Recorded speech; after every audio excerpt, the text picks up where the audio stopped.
अच्छा, तेज मुझे सब मुझे अच्छा ये रहेगा। बताओ शास्त्री जी, मेरे पास एक सवाल है आपके लिए कि कैलाश पर्वत पे कितने लोगों ने आज तक ट्रैवल किया है? किसी ने भी नहीं।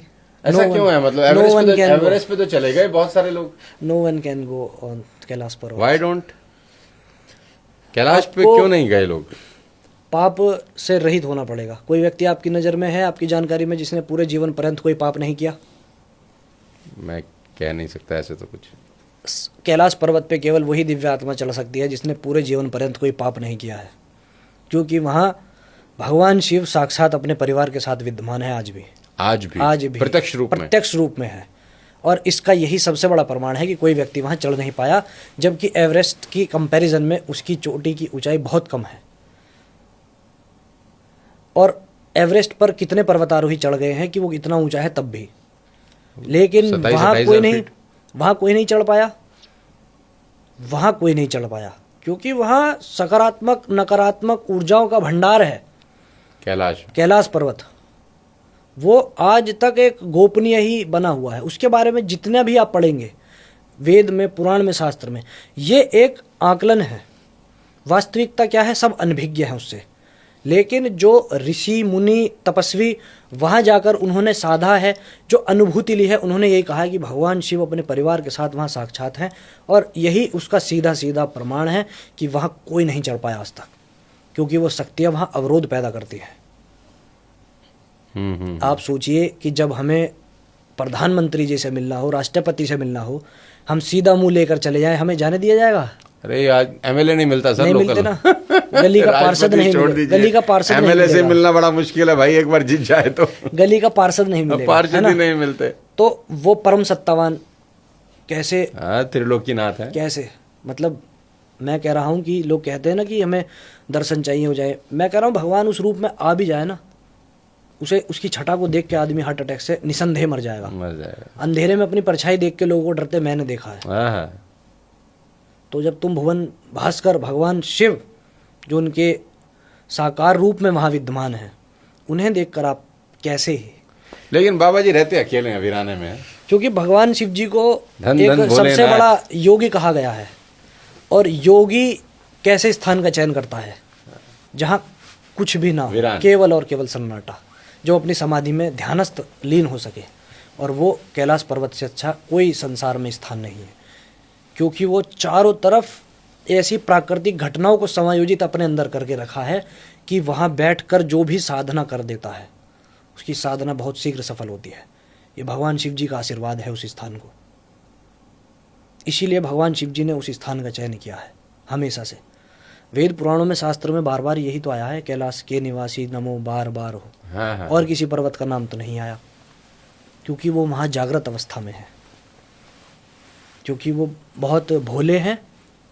और इसीलिए उन्होंने उस स्थान को चुना है, क्योंकि वो धरती पे है। बाकी सब देवी देवता अपने अपने स्थान में, कोई स्वर्ग में है, सब अपने अपने स्थान में है।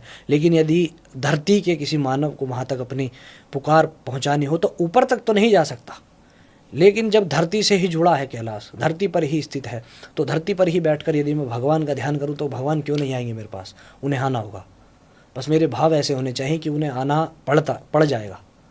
ऐसा नहीं कि मेरे को, मैं बैठा हूँ ध्यान के लिए, मेरा कार्य सिद्ध नहीं हो रहा है, फलाना कोई आके मेरे से कहने लगा कि यार तुम क्या इस योगी की, इस भूत पिशाच के देवता की पूजा करने बैठे हो यार, उधर चलो, नारायण देखो तुम्हें क्या लक्ष्मी की तो प्राप्ति कराएंगे। और व्यक्ति क्या है, सीधा भाग जाता है, चलो यार चलो। भगवान बदल देता है। भगवान बदल देता है, दर बदल देता है, कार्य सिद्ध नहीं हुआ था। हाँ। लेकिन ये नहीं पता वो भूतों का देवता राख में से तुम्हें सोना निकाल कर दे देगा।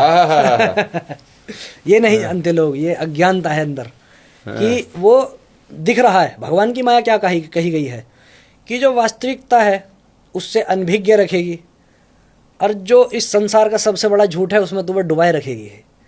वास्तविकता क्या है? भगवान ही खुद वास्तविकता है, परम सत्तावान ही वास्तविकता है। और माया क्या है? सबसे बड़ी एक ऐसी व्यवस्था जो भगवान की बनाई है कि उसमें सब लोग डूबे रहते हैं। हमें लगता है कि आज हमारे पास घर है, ये हमेशा रहेगा। अच्छा, एक और मेरा आपसे इस बीच बीच में सवाल ये आ गया, ये ऐसा मान्यता है कि, अब ये आप बताओ कि ये सही है कि गलत, कि जब राम जी ने चढ़ाई करी थी लंका पे तो शिवलिंग का निर्माण हुआ था, जी तो कहते हैं रावण खुद आया था पूजा कराने। जी, क्या ये सत्य है? बिल्कुल सत्य बात है, क्योंकि उस समय में भी उनसे बड़ा कोई वैदिक ब्राह्मण नहीं था, पुरोहित नहीं था कोई। तो जो रावण पूरे खुद वेद- आया था खुद आए शंकर थे जी वो, की खुद आए थे वो उनकी पूजा पूजा करने, कराने, और पुरोहित बनकर, पुरोहित बनकर पुरोहित भगवान बनकर राम को आशीर्वाद दिया उसने आशीर्वाद विजय दिया भाव था, का। विजयी भव का। क्योंकि और वर्तमान समय में भी कह रहा हूं मैं आपके चैनल के माध्यम से, पूरे भारतवर्ष में क्या पूरे संसार में उनसे बड़ा कोई वैदिक ब्राह्मण नहीं है आज भी। रावण से बड़ा। आज भी वो उस समय में भी जब उनके वहां विभीषण गए तो उन्होंने क्या सुना कि चारों तरफ लंका में वेद मंत्रों के जो है गूंज उठ रही है। राक्षस जिन्हें कहते हैं उनके यहाँ वेद मंत्रों का उद्घोष हो रहा है चारों तरफ। ये तो उनका एक प्रारब्ध था जो उन्हें जो है काटना पड़ा, रावण को और उनके भाई को। ये प्रारब्ध से मिला है उन्हें। इसी महापुराण की बहुत बड़ी कथा है। इसीलिए कहा गया प्रारब्ध रचा पहले पाछे रचा शरीर, और तुलसी चिंता छाड़ दे भजले श्री रघुबीर। ये प्रारब्ध के विषय में हमारे धर्म में कहा गया है। तो प्रारब्ध से कोई नहीं बचता। कोई लेकिन ये व्यक्ति- सत्य है कि रावण आए वहां पर, बिल्कुल पूजा की पूजा की उन्होंने, और सीता को भी साथ दिया, लेकर आए, आशीर्वाद दिया, विजय भव्य का आशीर्वाद दिया। और ये भी कहा है कि सीता को साथ लेकर आए, ये भी सच है? इसके बारे में मुझे ज्ञान नहीं है कि माता सीता को लेकर क्योंकि आए थे वो। मैंने ऐसा पढ़ा है एक दो जगह, पता नहीं कितना सही है कितना नहीं है, कि जब उनको लेने के लिए गए तो उन्होंने बोला कि मैं तो ऐसे व्यक्ति की पूजा नहीं करा सकता जो सपत्नी के ना हो।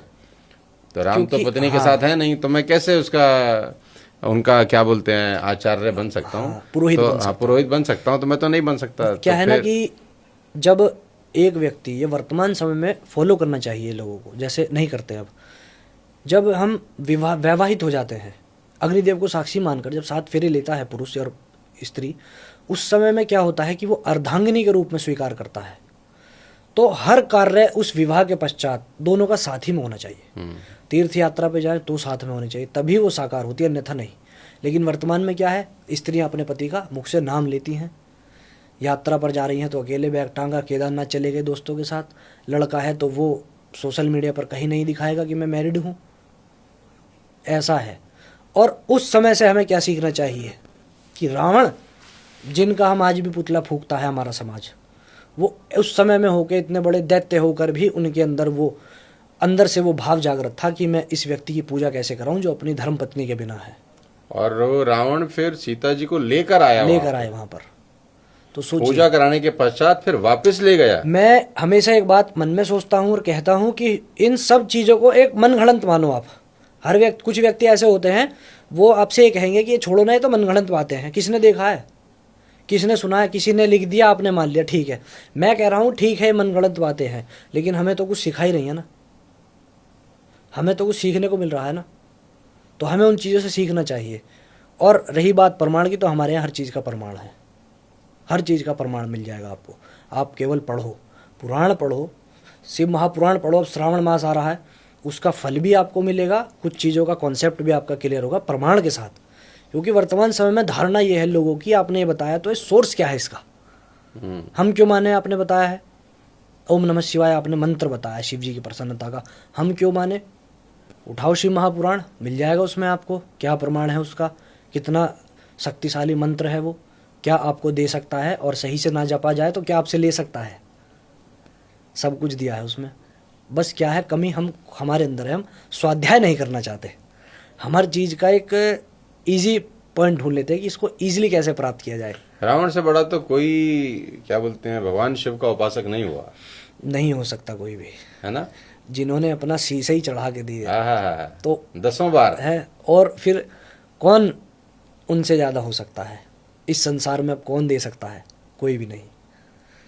10 बार दे 10 बार जब उन्होंने अपना शीश दिया, वो रुक गए 10वें में, जब शिव जी आ गए खुद माता पार्वती के आग्रह पे, जाओ देवता इसका कार्य सिद्ध करो, अन्यथा ये आप ही के ऊपर लालछन लगेगा। तब भगवान शिव जी वहाँ गए और अपना ध्यान लिंग उन्हें समर्पित किया, तब वो कहीं जाकर अपने लंका में उन्होंने स्थापित किया वो ध्यान लिंग। तो ऐसी ऐसी कथाएं हैं। श्रावण मास में आप यदि पढ़ोगे ना इन्हें, भी शिव महापुराण है उसे पढ़ो, मैं कह रहा हूँ आनंद से भर जाएगा आपका शरीर। दुनिया भर में देखिए धन दौलत दुनिया कमा रही है, भगवान की कृपा से धन दौलत सब कमा लेंगे, लेकिन ये वास्तविक धन है, इसे और इसे जरूर ये संचित जो करो। ये जो धन दौलत है ना शास्त्री, ये तो छूट जाएगा ना, ये साथ जाएगा ना। तो मैंने क्या बताया, भगवान की माया क्या है, वास्तविकता को छुपाए रखेगी और लेकिन जो फालतू फंड के चक्कर में घुसाए अवास्तविकता है रखेगी। उसमें घुसाए रखेगी। तो यही तो माया है, और इसे काट कौन सकता है? केवल और केवल भगवान पे भाव से प्रेम करने वाला व्यक्ति, वही भगवान की अहेतु की कृपा का पात्र बन सकता है, और कोई भी नहीं बन सकता। और उसके लिए क्या करना है? कहते हैं ना कि भगवान की कृपा भगवान की भक्ति से प्राप्त होती है, और भगवान की भक्ति भगवान की कृपा से प्राप्त होती हाँ, हाँ, है। हाँ। दोनों ही एक दूसरे के पूरक हैं, हैं। जैसे आपकी और मेरी आंखें, हाँ। दोनों एक दूसरे के पूरक हैं, दोनों का अपना महत्व है। ये है बस सारा। तो भगवान शिव के बारे में तो जितनी चर्चा करें उतना कम है, हम तो कर ही नहीं सकते। और हमारे तो क्या ही औकात। मेरे कंठ में उतनी शक्ति नहीं किसी कि की मैं मैं कंठ में, उतना आप तो खैर बोल सकूं शिव जी के कमाल बारे में। है।